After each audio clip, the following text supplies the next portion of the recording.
कबीर मैं जानियो पढ़ो भलो पढ़ बेस्यों पद जोग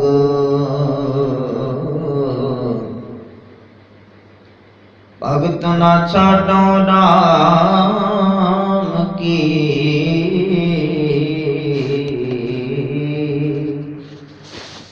भावे निंदो लोग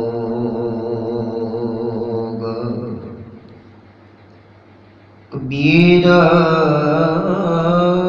लोग के निंदे पपड़ा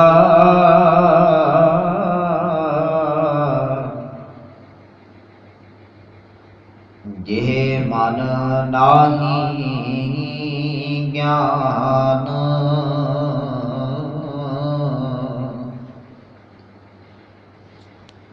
राम कबीरा रव रहे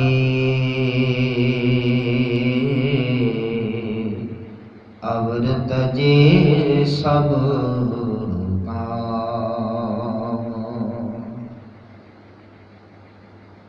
जुगो जुग अटल चवर छत्र तक दे मालक हाजरा हजूर सर्व कला भरपूर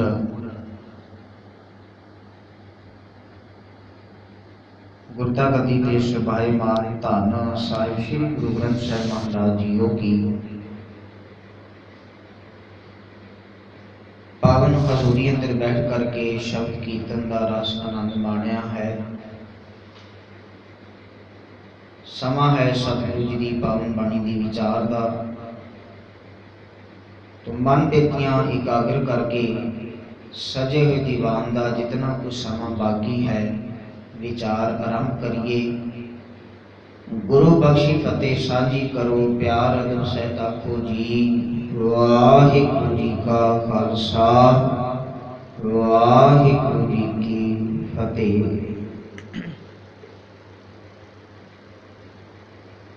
भगत कबीर साहब जी दे पावन श्लोकां की विचार रोजाना चल रही है। अज जिन्हां दो श्लोकां का पाठ असीं हुणे साझा कीता है, इन्हां दो पावन श्लोकां की विचार ही साझी करनी है।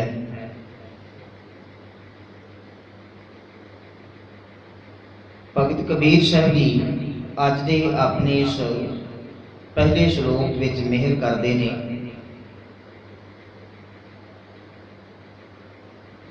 ते इस गल नूं समझा रहे ने दुनिया का संसार का कोई भी मनुख अपनी जिंदगी नूं जीवन के ढंग नूं सुधारन वास्ते सोहना बनाउण वास्ते सुख सहूलतां वास्ते विद्या ग्रहण करता है, संसारी दुनियावी विद्या नूं प्राप्त करता है, जिस नाल उन्होंने समाज विच विचरना बोल चाल ते होर सारे ढंग जिहड़े ने वो सौखे तौर पर समझ आउंदे ने ते समझदा है ते जीवन जिउण दा ढंग वधिया बनाउंदा है।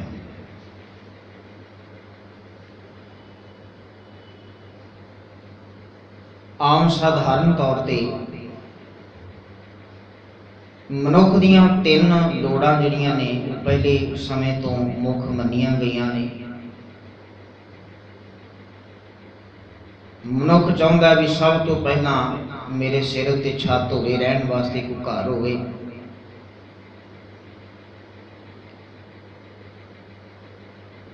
फिर नाल ही इस दे तन नूं खुराक की लोड़ है, भोजन की लोड़ है, खाण वास्ते भोजन होना चाहिए।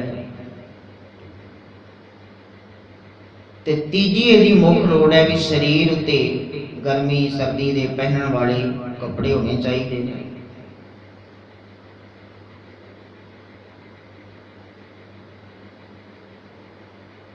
पर इहदे नाल नाल अज दे समय अंदर असीं गल करिए ਤੇ ਇਹਨਾਂ ਤਿੰਨ ਲੋੜਾਂ ਦੇ ਨਾਲ ਹੀ ਮਨੁੱਖ ਦੀ ਸਭ ਤੋਂ ਜ਼ਰੂਰੀ ਲੋੜ ਜਿਹੜੀ ਹੈ ਉਹ ਹੈ ਵਿਦਿਆ, ਦੁਨਿਆਵੀ ਸੰਸਾਰੀ ਵਿਦਿਆ।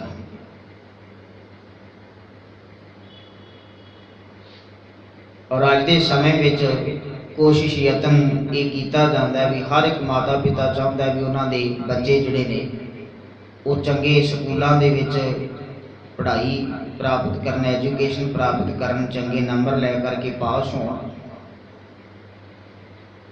ਇਹ ਸਾਰੇ ਵਿਅਕਤੀ ਚਾਹੁੰਦੇ ਨੇ।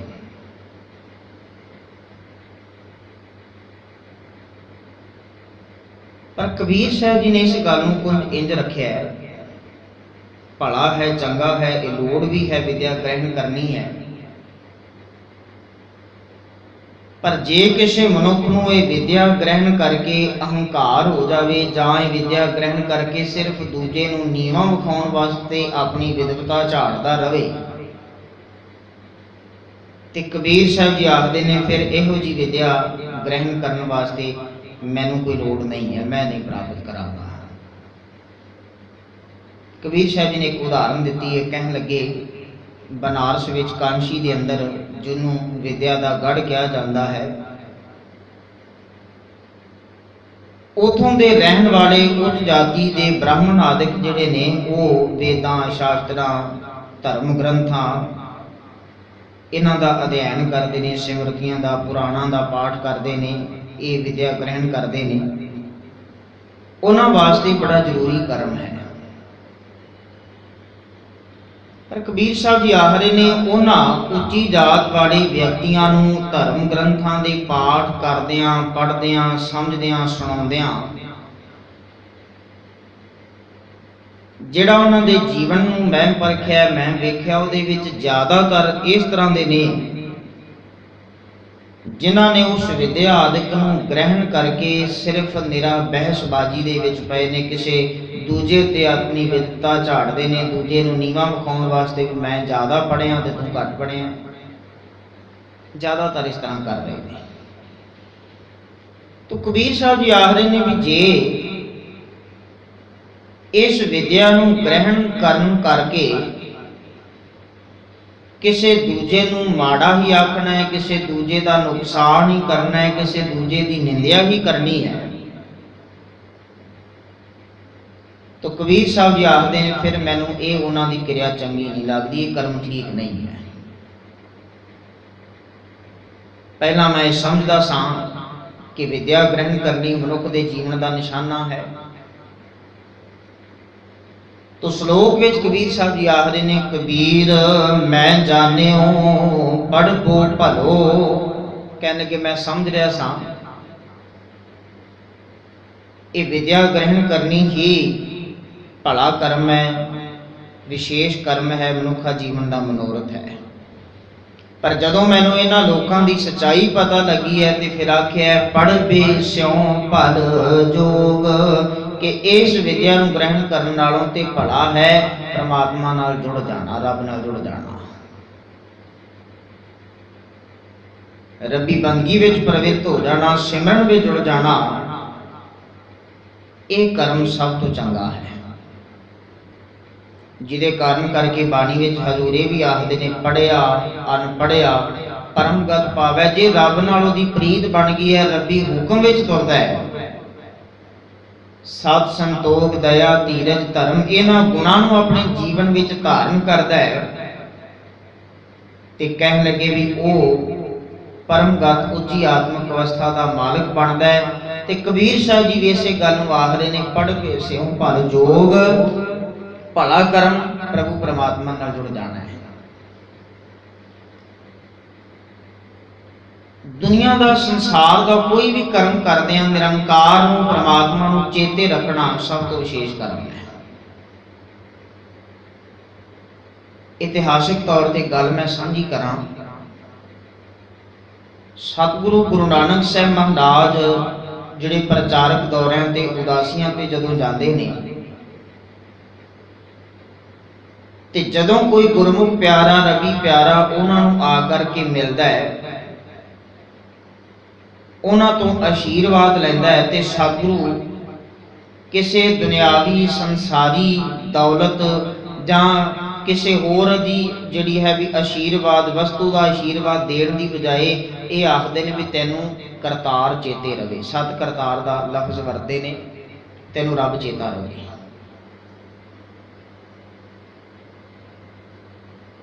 तो इस कारण करके दुनियावी कोई भी कर्म करदियां, भावें कोई व्यापार करदा है, कोई खेती करदा है, कोई घर बना रहा है, कोई नौकरी कर रहा है, परमात्मा चेते रहना चाहिए। जिन्हों गुरु नानक साहब महाराज जी श्री राग के पहले बचन में भी कृपा करते हैं कि भावें मोती का मंदिर उसने रत्नी ता होने जड़ाओ, कस्तूर कुंगू अगर चंदन ली पावे चाओ, मत देख भूला विसरे तेरा चित ना आवे ना। किते ऐसा ना हो जाए। घर बड़ा सुंदर सोहना बना लिया, सुख सहूलतां साधन बड़े जुटा रहे ने, बहुत माया इकट्ठी कर ली है, पर मालिक चरणों में एक बेनती है भी इन्हां सारियां नूं वेख करके इकट्ठा करके ऐसा ना होवे कि तेरा मैं नाम ही भुल जावां, ते जे मैं तेरा नाम भुल जावां तो फिर मैनूं इहदी कोई लोड़ नहीं है, फिर इहदे नालों ते कखां दी कुली चंगी है। भली सुहावी छापरी जा मह गुण गाए। तो कबीर साहब जी आखदे ने पढ़बे सौ भर जोग, रब नाल जुड़ना परमात्मा नाल जुड़ना ये सब तो विशेष गुण इस मनुख के जीवन का होना चाहिए। ते कबीर साहब जी आखते ने भगत ना छाड़ो राम की, पावै निंदो दोग। तो फिर लोग दुनिया दे भावें भगत कबीर की निंदा करन, कबीर साहब जी आखते ने मैं रब की भगती नहीं छड्डांगा, रब के सिमरन नहीं त्यागांगा। फिर दूजा श्लोक है, कबीर लोग के निंदै बपुड़ा, जेह मन नाही ज्ञान।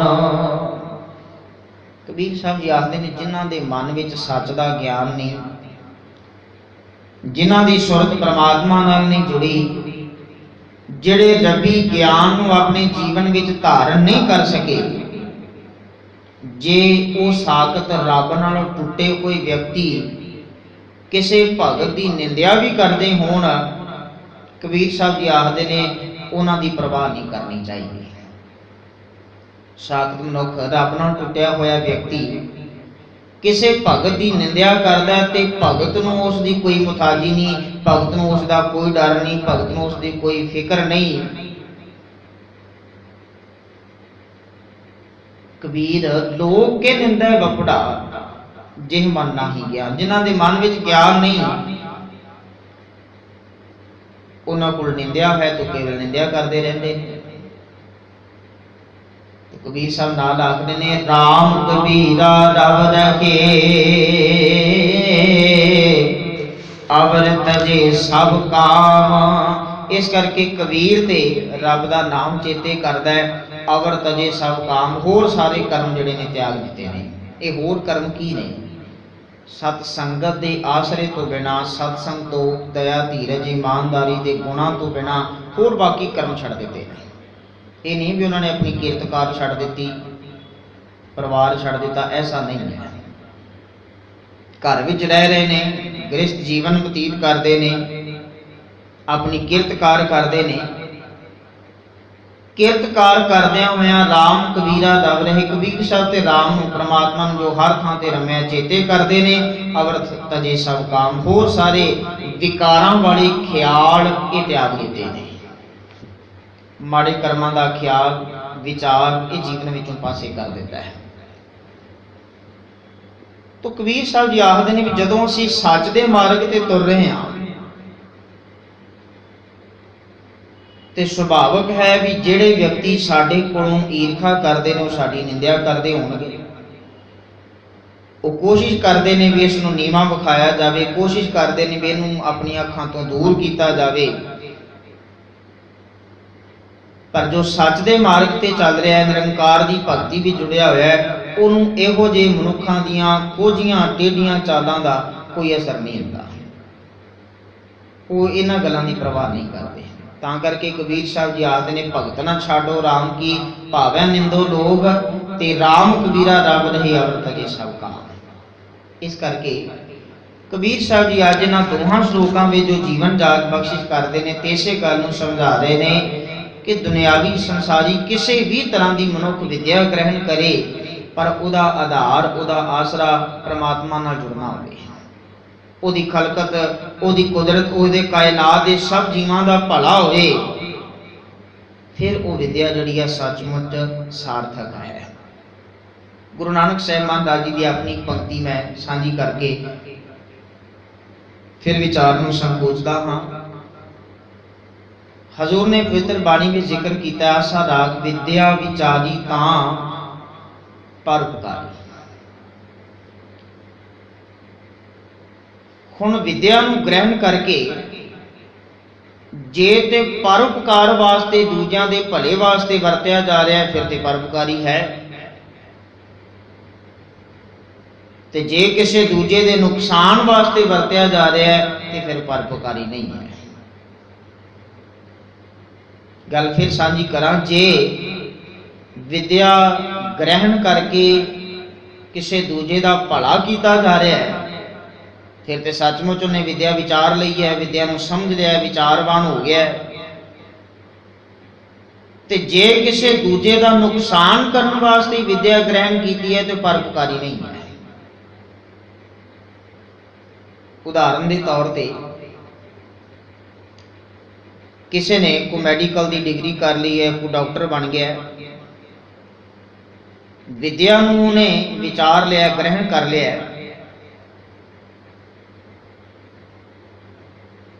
पर वो कर की रहा है, वो लोगों को दसदा पिया भी इस दे पेट में लड़की है, तो वो लोग जिहड़े ने भ्रूण हत्या करवा देंगे, ये उहदे विच शामिल हो जाता है। इन्हें विद्या ते विचार ली है, डॉक्टर ते बन गया है, पर परोपकार वास्ते नहीं सगों माड़ा कर्म करने वास्ते।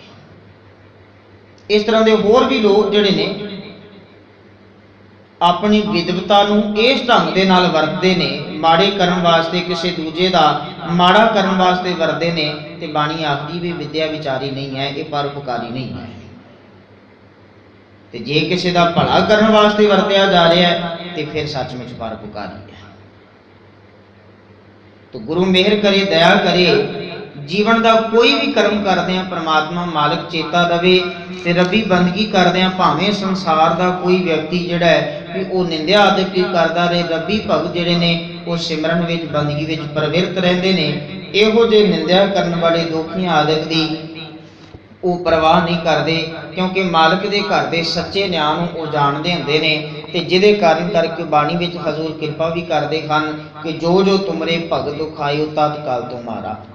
वो ये फैसला अकाल पुरख वाहिगुरु ते छड्डदे ने, आप वो बंदगी विच प्रवृत्त रहंदे ने। तो गुरु मेहर करे असीं भी रबी बंदगी विच सिमरन विच जुड़ जाइए, ते मालिक प्रभु मेहर कृपा दया करे साडा सदा प्यार गुरु चरणों नाल बनिया रहे। तो गुरु चरणों नाल जिन्हां दा प्यार बनिया रहिंदा है, जो गुरु के शब्द नूं उपदेश नूं सिद्धांत नूं अपने जीवन विच कमाउंदे ने, मालिक मेहर करके उन्हां सबना दा ये लोग सुखिया परलोक सुहेला बना देंदे हन। होइयां भुलां दी खिमा। वाहिगुरू जी का खालसा, वाहिगुरू जी की फतेह।